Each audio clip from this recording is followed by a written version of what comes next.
Benny, you know what? That interview is over. Like, never get this kind of questions. It's ridiculous. Fuck off.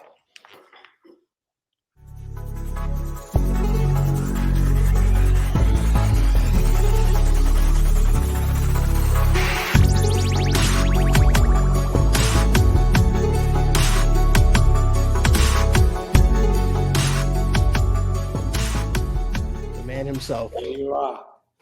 Do directly a selfie with you. Awesome.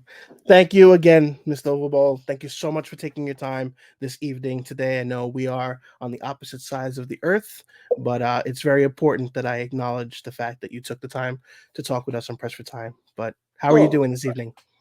All good. It's all good. It's pre-dinner time, so it's I'm getting hungry, but I'm just still okay to do the podcast. As long as we don't get you hangry, right? Well, we don't want to get you too angry. We'll keep you nice and smooth and casual. So, first and foremost, I know we spoke briefly off the air. I just wanted to throw something out there. As somebody that has been in and out of the industry for quite some time, I'm not in that realm of doing it full time ever because I do have like a day job and things like that. But I have been around this industry for a very long time, and we're talking 20 plus years. And there was a point where a friend of mine that worked for Maxim magazine was a journalist, did a lot of the video game editorial side of things, and we were friends. He would share a lot of the stuff he worked on, and one day he had let me know, hey, they're making a House of the Dead movie and I'm going to be an extra in it. And this was like such a surreal moment for me because one, we had a video game that was going to be in movie form, and back in the day, we didn't get a lot of that. You know, there was little movies here and there, Mario Brothers, Double Dragon, which are holds very special places in my heart. But, you know, it was really cool to not only see that this movie was being created, but then fast forward to knowing somebody that, you know, had to be in that movie, which was really cool. So thank you for giving him that opportunity all those years ago. I remember the Maxim magazine because there was an article later in it. But I don't remember him directly. If we show me a photo, I maybe remember. Did he play the zombie or what he played? Like, or just he did. Yeah, his name was Alex Porter. Alex Porter, yeah, I remember the name. Yeah, and he was, of course, completely in the makeup. Yes. And we had also from Sega, from Japan, like 4 people there that played also zombies, and they had a blast. That's awesome. Yeah. So I wanted to ask about that specific, I guess, venture, since I don't know the details, but was that something that you came up with the idea of kind of including some of the media to kind of bring in that connection of the industry into your movie, or was that something that kind of the public relations worked on with you? Yeah, I mean, you just said like, and I agree, at that time, there was not a lot of examples for video game based films. I think Wing Commander happened before, Street Fighter, you know, Super Mario. So, but it was like maybe 4, 5, 6 films spread over 10, 15 years. So, and I felt it's cool to integrate game footage in the action sequences and to use it also as like coming from as an editing possibility to go from one scene to the next scene.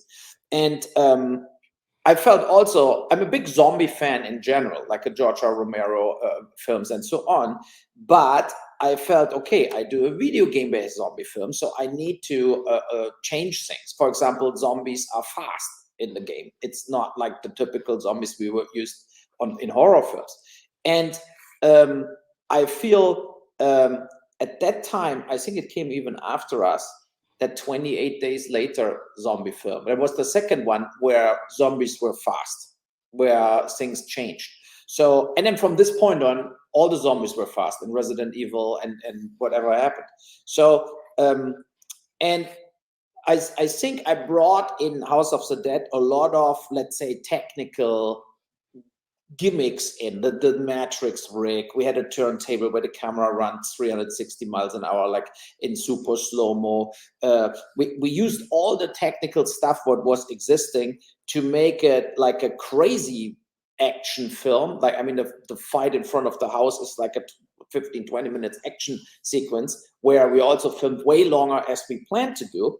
And I think that is the specific thing. I think the story is kind of flat, typical what we had in Friday the 13th, whatever Halloween, like typical horror kind of kids on an island and they're getting isolated, and then the monster comes or the zombie comes. But I felt, because I recently rewatched the film, that I got a lot of flack. People flipped completely out. But when you see it now in retrospective, I think it was fun. It was good to do it this way. And it was not like we sold the video game out. You know, like I still think like, okay, so tell me the House of the Dead movie, what would be 10 times better as my House of the Dead movie? What would you change? And maybe they would omit any connection to the video game, but I don't think that that's okay. You know, even in like The Last of Us now, what was, I think, a masterpiece. I loved that the HBO show. I loved the show. And there were also things in from the game directly imported, you know. So even if it was like more a typical HBO TV series, and you like, if you have no clue that that was based on the game, you would maybe don't know it. But I think also they put things in the right way from the game. Yeah. No, that's a very good point. I think that it's important to note when we think back, we'll use House of the Dead as a perfect example. One, it was the first movie in the video game industry, for you. It was also again a very early adaptation time frame of where these movies were getting made, so there wasn't a lot of referencing to do. But something I don't feel people talk about enough. Let's look at the context of the game. Have you, obviously doing your research when you had that license and that opportunity, did you take any time to like play the games at all to kind of see, I guess, the core of where it was, which in my opinion was poor acting. It was just a lot of it wasn't meant to be looked at that. It was a gun game that you shot zombies, and people forget that the story was secondary. Oh! Others are still inside. Save them. So I think that there was a lot of flack, for that. Most of the times I played it in the arcade, sitting there shooting, right? So, and that was the thing, when I famously said after the bad reviews, I said, so you were expecting Schindler's List or what? I mean, like, that is the thing. It's like, what, you're not going in House of the Dead and you expect an Oscar-winning film. So, and and I felt like it got bashed, but then it also kind of got a lot of fans because it did a lot of money in home video then on Blockbuster and so on, and a lot of people have the DVD, and so and you're not buying a DVD from a film you hate, right? So that was for me a sign that it was maybe not the worst film ever shot, and I'm still happy about it. And I email Lionsgate because recently, if you saw it, the Massacre video, they do new 4K versions of like Bloodrayne. They will do I think Final Storm. They will do Postal now. It's coming out. And I emailed Lionsgate because they still have the rights. Okay, what is with House of the Dead and Alone in the Dark? I mean, you're crazy if you don't do a 4K version of it. It's but they're not answering. So I said, you know what? I would do it. Like, I paid. I do it with Massacre Video, and then we just pay Lionsgate a fee, like 20%, whatever the DVD makes, because I really, for my legacy and for my basically the market value of all my films together will get bigger if I get 4K versions from everything. Oh, that's a good point. And I think you hit a very good word that a lot of people don't talk enough about: legacy. You want to leave that stamp of something that's also physical and tangible. We live in this digital age now where, you can't always find a movie on these streaming platforms. And if you do, it might be for a short window. And then what happens next week? They decide to take it down. You can't watch it anymore. So I think you're absolutely right. We're in that world where people want to have the physical movies again. And of course, 4K is that resolution that people are sought out for. And, again, DVDs are very hard to come by nowadays because, people kind of pushed them to the side, but now people want all of this media again. So it's a great opportunity, I think. It's like Nice. when the records from music came back, right? I have a record player right there still. I never threw my records into the garbage. I still have them all. So same with DVD collection or Blu-ray collection. And I had yesterday a talk on there was a podcast, like it was 8-9 different people. They were all podcasters basically. And we all lost our shit about all that diversity writers, like all this Vogue, whatever. And we felt the only chance for real film fans to survive and that this kind of film survive is through DVD and Blu-ray, because you will not get on Disney Plus House of the Dead shown or my Rampage film or my Postal film. They will not do it because it's not fulfilling their total limits they put. Now 50% have to be whatever minority and blah blah blah blah blah. But you cannot do films like this. You have to tell the story, and then you have to think, okay, how many who is the right person to be in the film as an actor or in the crew. I never cared about if somebody is a woman or a man or black or white or whatever. I just care if they're fitting in, if it's like a good part, or if technical, I'm not looking into any like race or gender if I hire a makeup artist, a cutter, a crew member at all. But I think now with all this quota, like the percentage has to be this, the percentage has to be that, it's affecting an inner censorship into the filmmakers, and that is what we see now. It's so much boring stuff coming up where you feel, I watched that 25 times and I don't want to watch it anymore because I know now how this film ends after 2 seconds. So, and I think a lot of film fans, they are going back to a physically thing. And you have the trailer, you have the making of, you have a director's commentary. So you have this kind of extras who I love.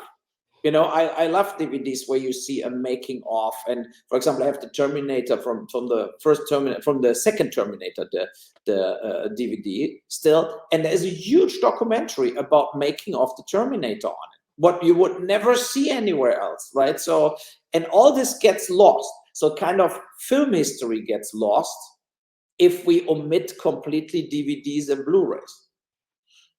Agreed. Well said. I think it's a really important factor, especially considering, I feel, from my knowledge, in the era of the early 2000s, where we had so many movies, in every genre. There was just a chock full of movies getting made, and it was a great time. I worked in retail, so I worked at Best Buy at that peak. So I was, putting movies out every week, every Tuesday. There'd be a plethora of whatever it is. Oh, I never even heard of this movie. I love the cover. I'm buying it. There was that intrigue to take a risk, and we live in a world now where everything is very, you have to be on eggshells. And if this one person doesn't like it, you shouldn't like it. And, it's a really tough situation when we live in a world that was so different 20 years ago. And I think that you put these movies out at a very different time, so obviously making a movie like that now, as you said, would probably be very, very difficult to do. And, the support would be much harder to get, I would think. Do you agree? You know what? I love Blockbuster too. I want that they're coming back too, because I went through the store and I was kind of excited to see the covers and think like, so what I'm watching, right? So it's, should I go really hot this weekend, or should I go more funny or whatever? And a lot of films I found based on, I had no knowledge, and you just see the cover and you think like, okay, why not? You check it out, and that kind of genre, like the dirty films too, like whatever. So it's this kind of, that disappeared now on the streamers.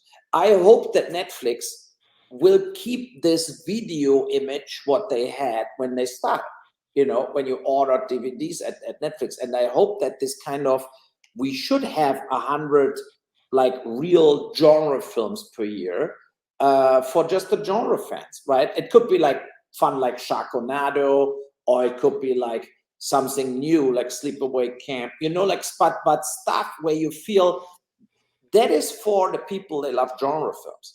And it's not even expensive. You know, if you think about it, they're giving 200 million to Michael Bay to make a film. With 200 million, you can make 30 or 40 good horror films, good thrillers, you know, like the early John Carpenter stuff, like this kind of films that were all done for $5-6 million. And that is gone. And that is shit that it's gone, you know, as a lot of times. And because they're all streamlined, exactly, the trailers are the same. Then you have that button, you click it on, and you see a little clips from the film, you know, and mostly, or in my case at least, I get more and more disappointed by the content on Netflix and Amazon, you know. So where you feel like, because it's also the AI. I think they're using the algorithm already, and they're feeding it in the computer, you know, and whatever. If you have Ben Affleck or Matt Damon, boom, you get the financing, no matter what shit they shoot. You know, it's this kind of like absurdity that then they override the computer. But if I put something in, the computer will analyze just the script and will like say, oh God, no, we don't want that. We don't want Rampage, whatever. So, yeah, I hope that it's changing. I don't know how, but I think it's just like if more and more people go back to DVDs and Blu-rays and that business comes a little back, then they will react to it too. Then they will getting it that there is a fan base of at least 10-20 million genre fans who are not happy with the stuff they're watching. So, yeah. No, understood.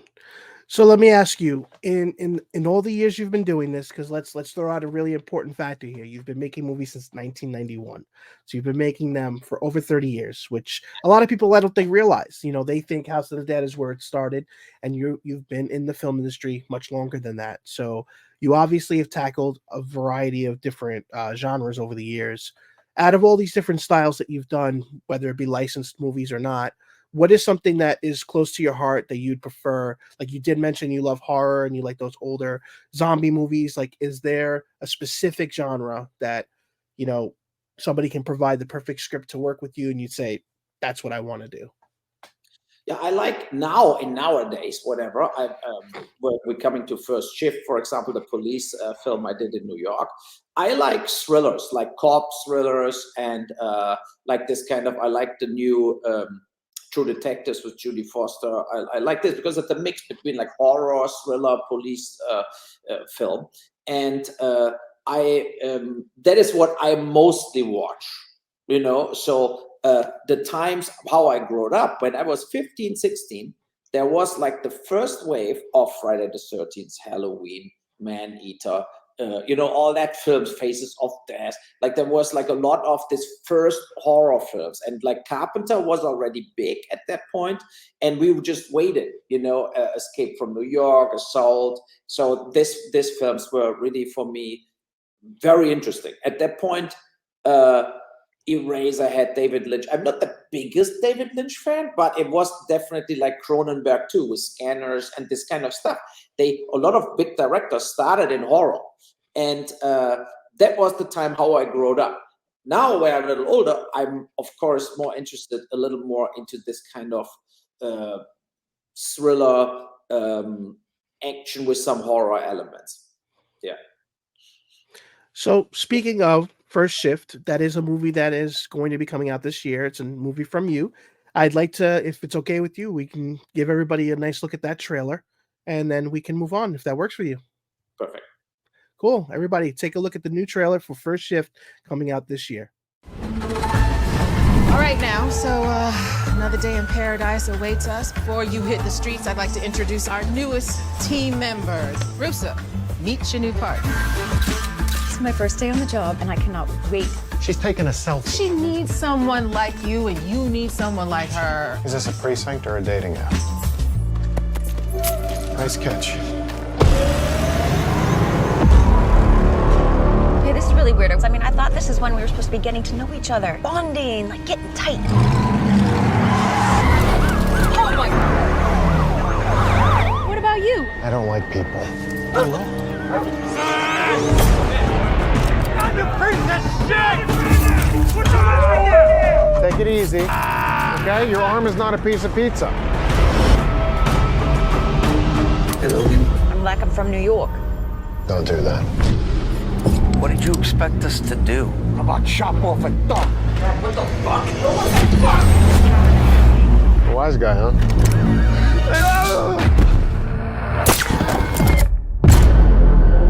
Get away from me! Excuse me, I am not being a pussy about it. You're kind of being a pussy. But here's the good news. The option A, you die.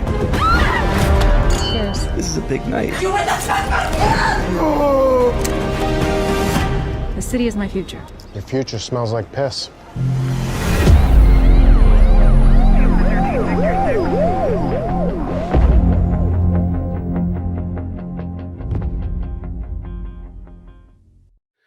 All right. That was an awesome trailer. It's nice to see somebody that was born and raised in New York to see my hometown in there. I'm in New Jersey now, not too far off, but very cool to see. Excited to see you back making these movies again. And it looks like you have, based on what I've seen online, you have some other stuff in the works as well, correct? Yeah, so I shoot in April Run. It was in the Variety written up today. We're getting more and more cast, so there will be a few more cast announcements coming. It's also an action film, a thriller, but based on the migrant disaster in Europe, with all the boats coming in from Africa every day to Italy, to France, to Spain. And my film plays in one day where a boat comes in and they're all like running, basically. So they don't want to get catched by the police. And then we follow this individual stories, you know, two guys turning into like drug gangsters. The one guy basically runs amok. Then the tourists flipping completely out because a kid gets hurt. So it's very bloody in a way, you know. It's a different approach to a melodrama.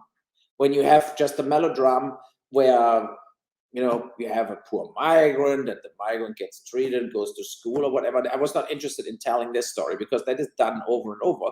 And I feel it's a total shit show, basically, in Europe. You cannot sugarcoat it. And it's a lose-lose situation now for everybody. It's also not good for the migrants. I mean, it's not that they're getting welcomed anymore. And and I want to have this kind of what I did on Darfur too, where what plays in one day in Africa, in the Sudan little town where people are getting massacred, basically. And here we have a similar situation where things boiling up to violence. And it's also I see the film not only as entertaining, but also as a warning, you know, like this kind of don't overdo it, you know. And I mean, in US, is the border in a way out of control too. You know, when you see, like, I mean, you can handle a few 100,000 people coming in every year, but not a few million. Then it gets very, very dangerous for the society.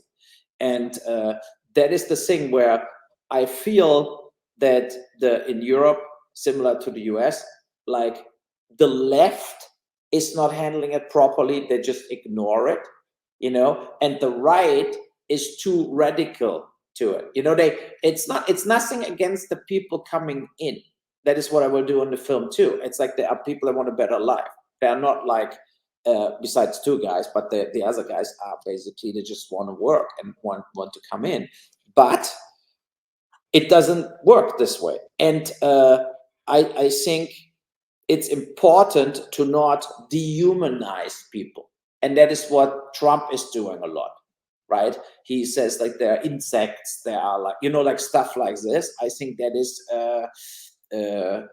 very bad to, you know, only because you're from Honduras or whatever, you're the same human being with the same rights like everybody else, but you were not so lucky to got born in a rich country, you know. And that is important. And I think with following all that individual people, like we're basically following around 4 or 5 refugees and 4 or 5 people from the town, we tell a parallel, a very engaging story where people will be on the edge of the seat because it's almost real time, right? Everything unfolds right there in a little town. And we found a town in Croatia, what looks like Italy, And it's a little like Jaws. You remember the town in Jaws, right? Everything was Yes. there. You could shoot the whole film there. There too. It's like we will stay all in a hotel, and all the locations, like the beach, the boat rental, the beach bar, the policing, the asylum, they're all there, and we can walk there basically. So, and I'm looking forward to do this because I love films like this. I mean, it's the opposite to the first shift in New York. I mean, you know, New York. It's like if you say we have to go to Times Square for the next shot, good luck. Right, it's like I'll see you in 5 hours. Yeah, exactly. Till everybody found a parking spot the day the sun goes down. So that is New York. So and here it's the opposite. What makes me very excited because it's this kind of like you can shoot a lot. You know, you can shoot left and right, and you don't have to have this massive transport problem. What of course we had on our first shift. Let me ask you, pretty much with your production, is your goal to kind of get everything there? Do you have other settings that you're planning to include with the movie, or you feel you'll be able to accomplish everything at that location? No, we can do it all there. I mean, we started on the ocean, on the boat. And so the Okay. first scenes are just this guy's on the boat and the engine is broken. And they're flipping completely out on each other, and two guys getting thrown off the boat and they drawn. So it's also realistic because a lot of people drowning actually in the Mediterranean based on the boats are too full. And a lot of times they're running out of gas in the boat, like fuel, because they're getting lost.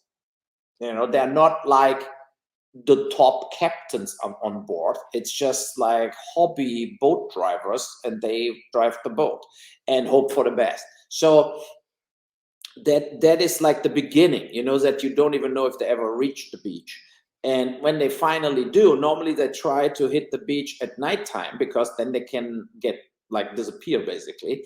And now, because of all the fuck ups, they are basically coming in daytime, right where the tourists are there. You know, so and then the police is already there, and then they're like, they don't want to get catched because they know the chance is higher if they make it out of that beach towns to not get directly incarcerated, basically. So yeah, and that is like the premise how everything starts, and then we get individual characters. I hired Daniel Soli again. He played the mafia guy in First Shift. He was also the main mafia guy in The Deuce with James Franco. And because he is from Italy. So he's a New Yorker, but he's from Italy. So he speaks perfectly Italian. So he plays the cop, the main cop of the show. And I'm very happy to have him. And Kristen Renton I hired too from First Shift too, because that was great to work with her. She's a great actress. And she will be one of the, not tourists, like a boat rental, like employee. She works there, you know. So, and more, as I said, more cast will come. And I think what I saw when I casted the film, or when I'm still doing it, a lot of actors getting very excited about it. Not only to be in April in Croatia, I think that is a positive thing too, but it's also the subject matter is so away from the normal TV series offers they're getting, you know, and it's like this kind of, that is a real independent film where you're not sure how this all plays out, but you want to be part of because the subject matter is important. So, and yeah, we will see who you will follow it in online. You will see like where we are pretty much getting higher end actors confirmed now very quickly. Well, I'm wishing you the best with that. Sounds exciting. It definitely sounds like a big departure from what I feel the average viewer online is knowing of your work, which I think is great because diversity is important nowadays. And again, you've been doing it so long. You've had a lot of different things that people can like. They don't have to like everything you do. You know, it's a nice opportunity to give people something that, you know, again, if you're getting the actors excited, that's a great, foresight on that. But I wanted to ask you, speaking of actresses and actors, is there anybody, doesn't have to be super high profile, but they can be, that you maybe have had your eye on for a while that you hope that you get to work with at some point? Yeah, I mean, I would like to work with Ryan Reynolds, Matt Damon, you know, Brad Pitt. and of course, but I think it's like a lot of times it's surprising when you work with actors who you get really good along with, who is a little harder to work with, and so on, right? And I always tell the story from Ray Liotta in The Name of the King, like Dungeon Siege, right? He was like very tough to handle in Dungeon Siege, but I think also because it's not his genre. And then later I shot that crime film, Suddenly, the cop scene, where he played a cop, and we had no problem at all. Because he was just this element, he played that 50 times, so all good, right? So, and that is the thing also where it's not sometimes the actor's fault or whatever, it's just the circumstances, and then you have a different situation. I don't feel good about it. And but overall, I never had really big problems with an actor where I felt like it's over, like, what the fuck, I cannot work with that guy anymore. I never had that. And but I remember positive, like Jason Statham, Ron Perlman, they were so easy going, so super good to work with. Also Claire Forlani in The Name of the King, and most of the time we had a good time on set too, because I think actors like to work with me because I shoot fast.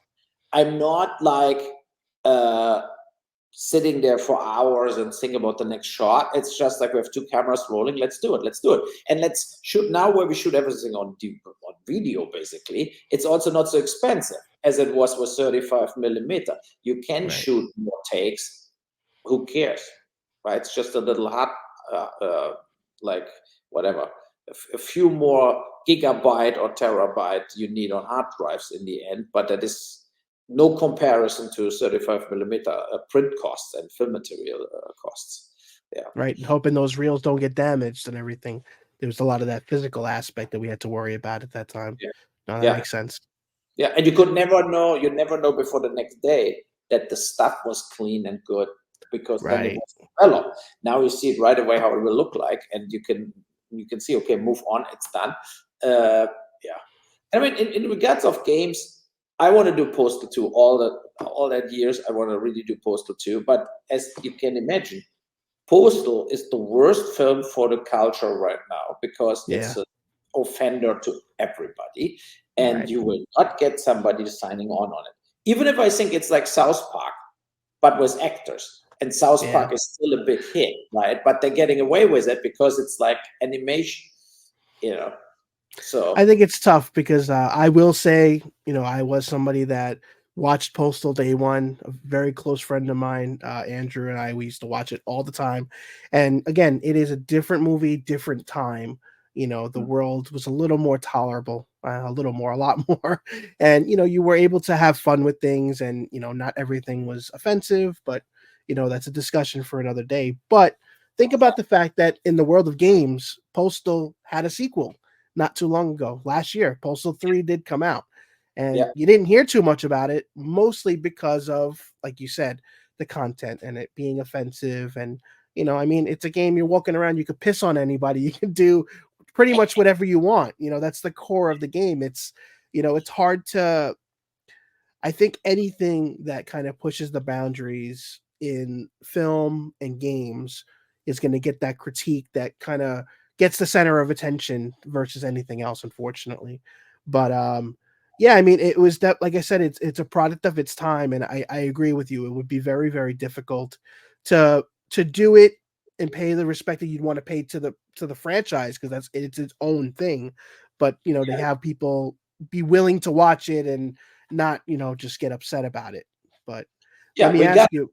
Look, when we did it, we got an R-rated. Now the same content would be maybe at least NC-17 or X, right? That they would say that film can never be seen. And I'm curious to see the new Grand Theft Auto when it, it's like, I think Postal was always the dirty little trash brother of Grand Theft Auto, like content-wise, it's the spirit behind that games. And let's see how this game lands and how it sells. And I mean, I think it will be a massive hit. But I think also there will be a lot of critique coming of people. They get offended. You cannot do this anymore. You cannot do this anymore. And that is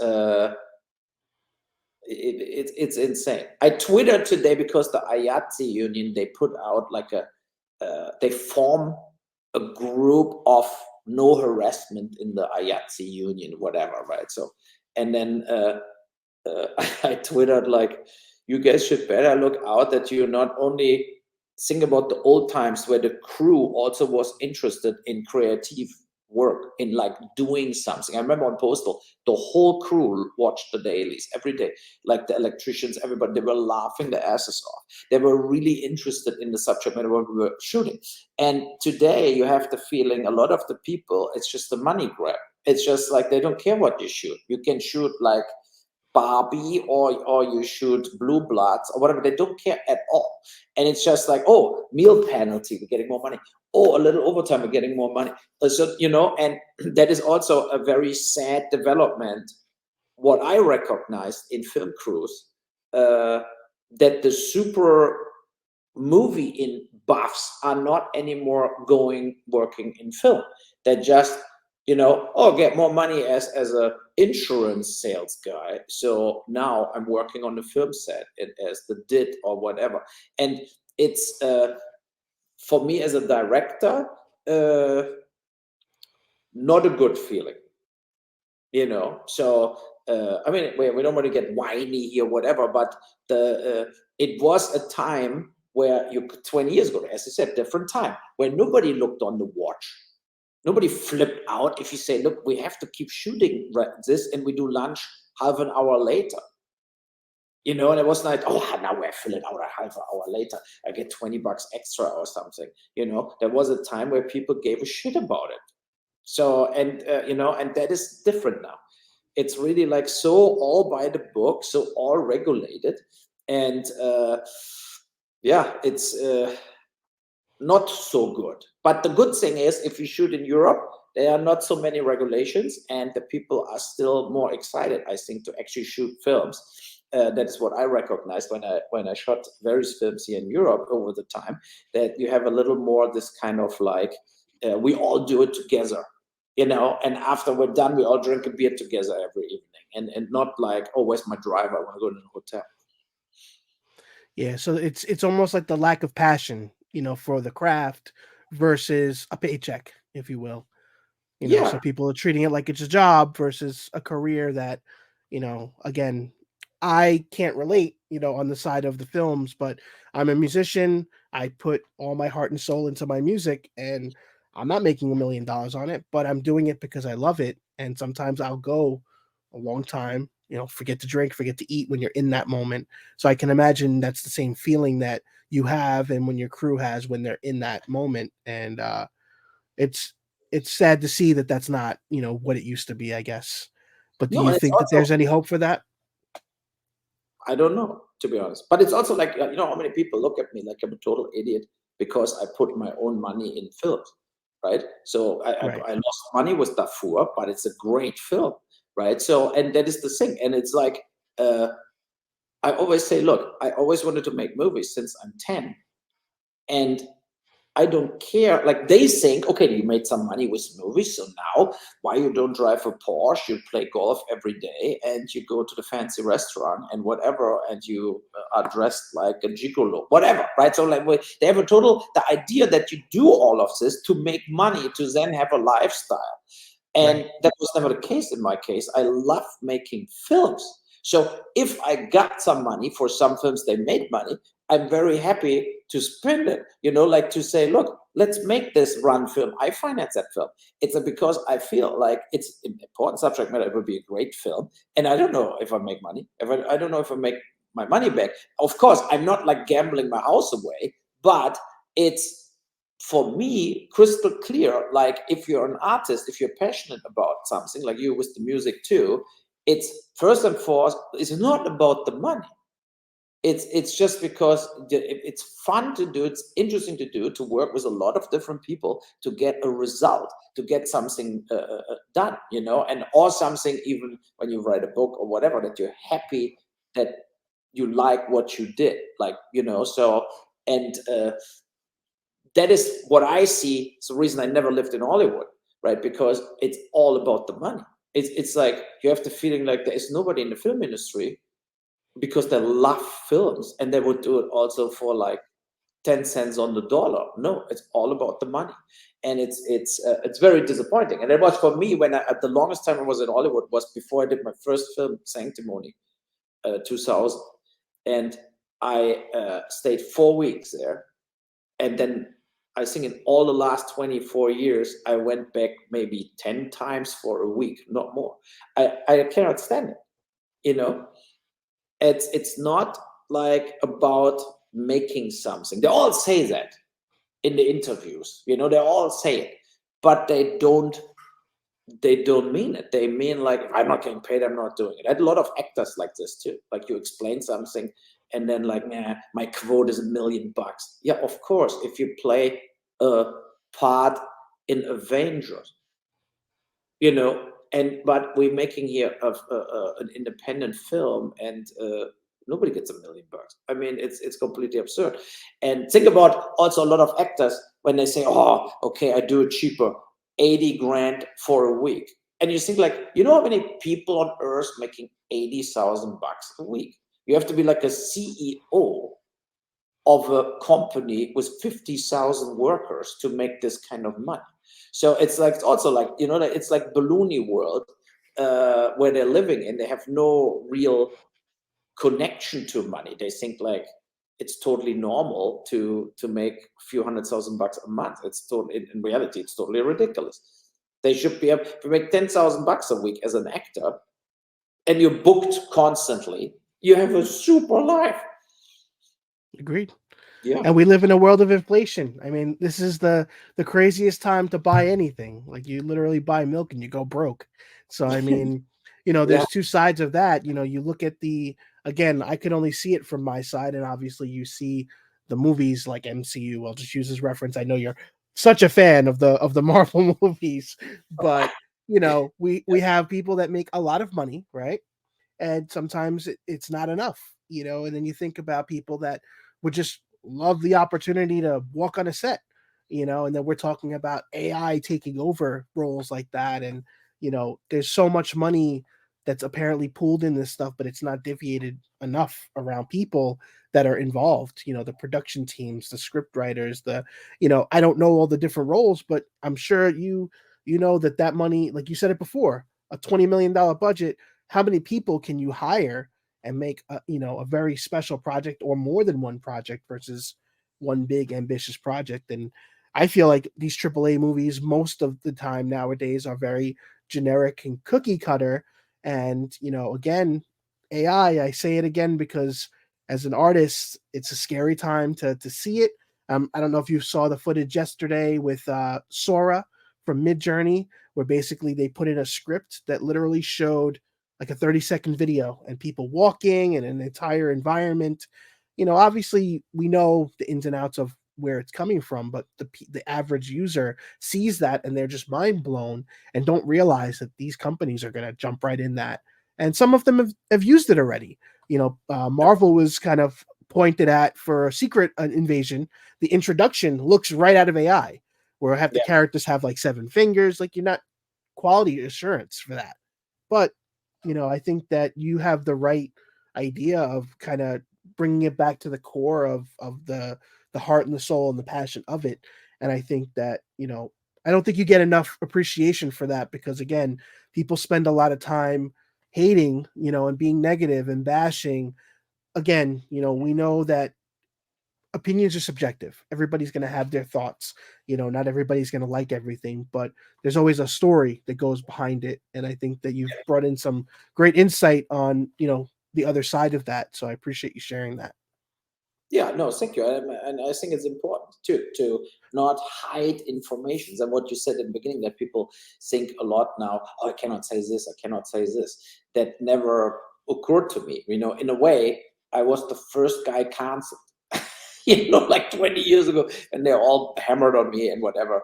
And I never stopped talking what I think. And you stay healthy like this. You know, it's like the worst thing is you eat things up. and you know, like you swallow your tongue and say, no, I want to be part of the club, I want to do this. And that never worked in my case, because I just cannot get out of my skin. If I see something what I totally disagree with, I will always point it out and say, that's just so bullshit, you know. So, and that, of course, that happened various times in my career, but especially when you say like Marvel, I think it's already in a lot of Marvel films, not only Marvel, also other big event films, where you have the feeling they scan the face of the actor, you know, and then they put it on, and all the rest is digital. All that flying around, fighting around, whatever, and they do absolutely everything in the computer, and then they're putting the face on. And in reality, you have whatever Scarlett Johansson and Robert Downey Jr. and all that people, they're acting in front of green screen a little, they do different faces, and then they put them on. And there's no, then you have that few, like, of course, like drama scenes where it plays in the normal world, like Spider-Man stuff and whatever. And these are normally also the good parts of that shows, you know. And I think also the audience is so tired of this endless chases and endless battles and endless, because we know now what you can do with CGI. And I give a shit. I don't need to watch a Transformer film longer as 100 minutes. And there's also another trend, you know, like that all that stuff gets so long now that I can watch an event film where you have this kind of spectacle. If it's 100 minutes long, I maybe can enjoy, right? But I don't need in minute 120 another 20 minutes action sequence where finally, is Bumblebee dead or not? At that point, my popcorn is empty, and I really give a shit. So, you know, and it's kind of like, I think they see it wrong. I don't know. That with the overlength big movies is, I think, a wrong idea of the studios, that they think if you do 2.5 hours, that people will think I get more for my money, but they're only getting bored. They're only getting like, it's done, the story is done, we don't just wrap it up, you know, and have the Joker getting killed or whatever, you know. But this endless stretching out, it's horrible.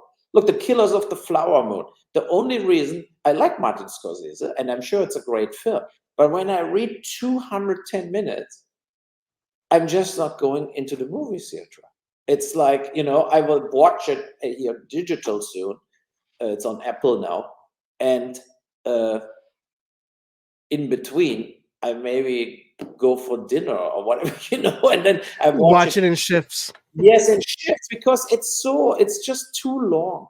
It's like Oppenheimer's also so long, right? So, and you feel like, I don't know what they gain with it. You know, tell the story in the old times, like Don Siegel, Sam Peckinpah, John Ford, William Wyler, all that big directors we grew up with. They told a story plain and simple. They told it, you know, there was like whatever John Wayne Western. There were 100 minutes, 110 minutes, sometimes 120 minutes, you know, but everything was told in like between 90 and 120 minutes. And that was a good time range to tell stories. And that went totally off the tracks. And I hate it. Sure.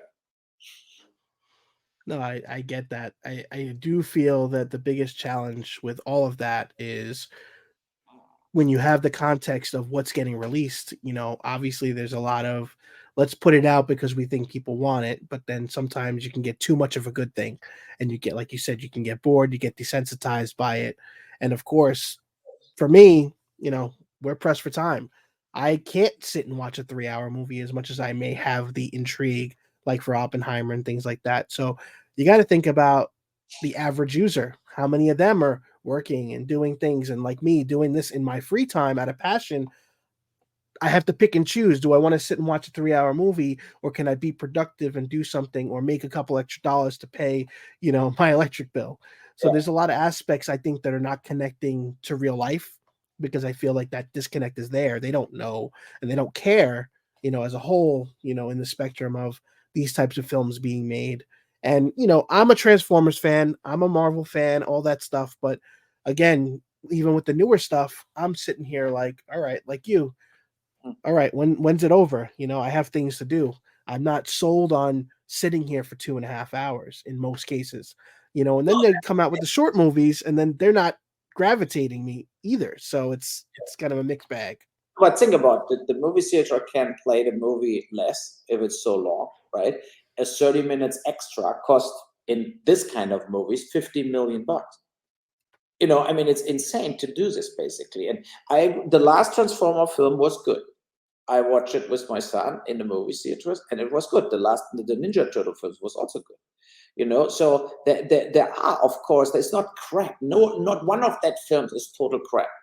But when you spend so much money and you have a big property where you do something, I think they should surprise more, and they should just have more like the self-discipline to tell the story in 110 minutes. What would be better for everybody, for the movie theaters, for the studio, for the audience. And that is what I don't see, because I don't know if they think if you tell that story longer and longer and longer, it gets better and better.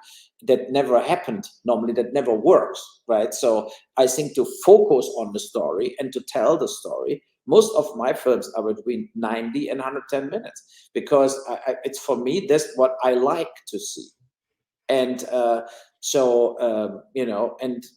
it's like idiotic what I think is to create this monster script. If you have a movie like The Godfather or something, it's understandable that it's 2.5 hours.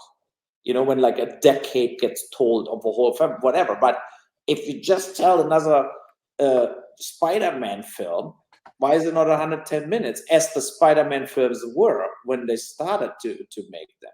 So that is the thing. I don't know what drives them in this direction. And I think also with the invasion of these franchises, that they try to make out of every character from Marvel a franchise, and then DC and so on, is too much.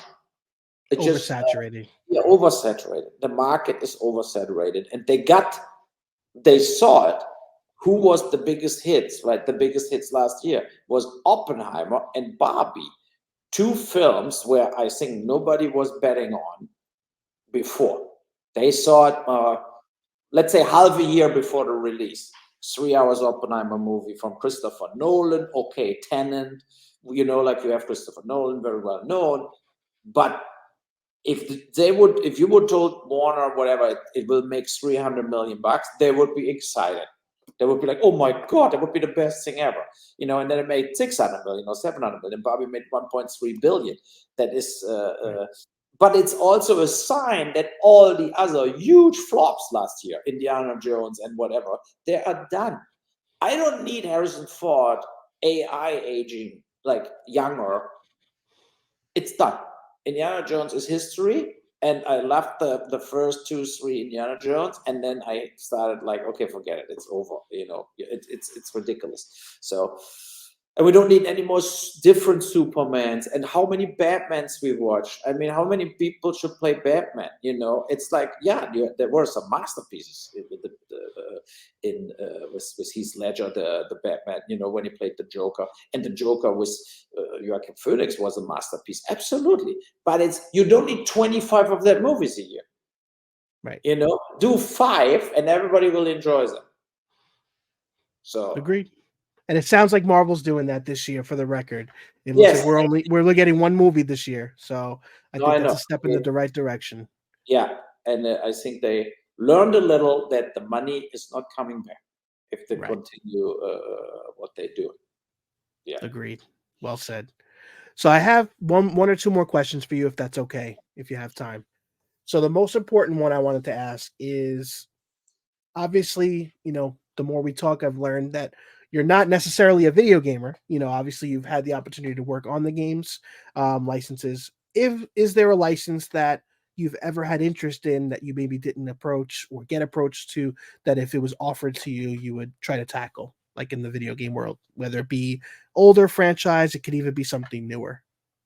Yeah, of course, Grand Theft Auto, because it has the same humor like Postal. I would love to make that film, like an NC-17 film.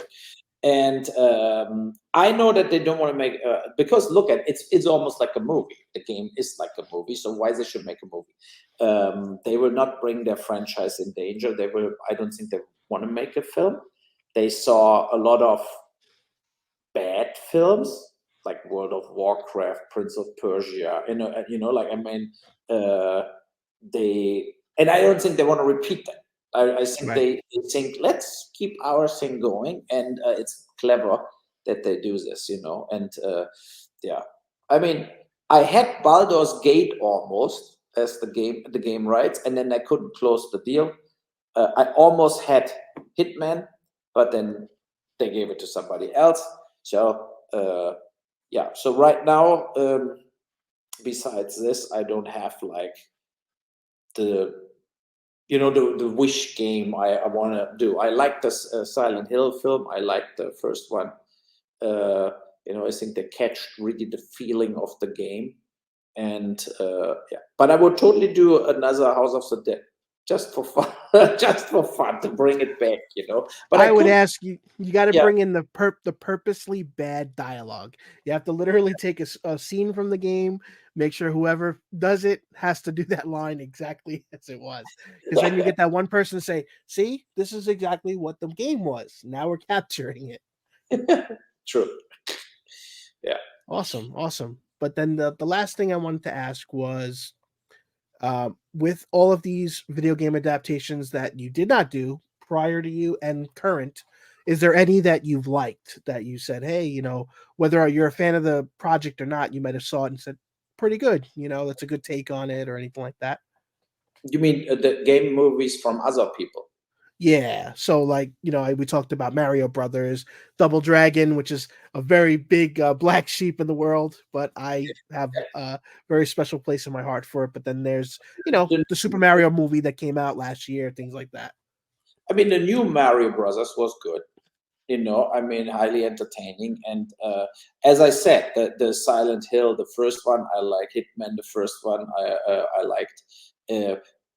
The very first Resident Evil, I like. I think then it just got more of the same and more of the same. So I'm not a big fan of all the other Resident Evil films. The Last of Us was the best, but they had also the possibility to tell it over 8 episodes. They spend a lot of times with the characters. Great cast. They do a second season. Let's see. So I think the story was kind of told with the first season. I mean, he saves her. Spoiler alert: you're not ready for the second season. Don't look anything up online. I'll tell you that much. Okay. So and it's like I felt like it's kind of done, right? So, and I would love to keep it in that memory that they don't start fucking it up with the second season, but maybe do it. Yeah. And, well, yeah.